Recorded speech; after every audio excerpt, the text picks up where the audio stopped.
சந்தனம் குங்குமம் ஜவ்வாது திருநீரில் தவழ்ந்திடும் சக்தி வடிவே,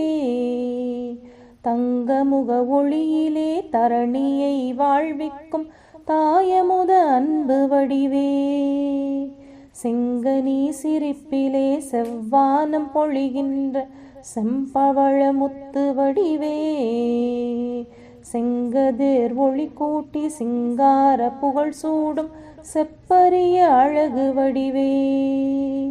கந்தனை கணபதியை தந்துமே வாழ்வித்த கற்கண்டு கனிவு வடிவே, காற்றையும் மழையையும் கதிரவன் ஒளியையும் கலந்து தரும் இயற்கை வடிவே, சிந்தனை சோலையில் தென்றலாய் உலவிடும் தெய்வ ஒளி சிற்ப வடிவே, சிவனாரின் துணையான ராஜராஜேஸ்வரி ஸ்ரீ சக்தி அம்மை உமையே.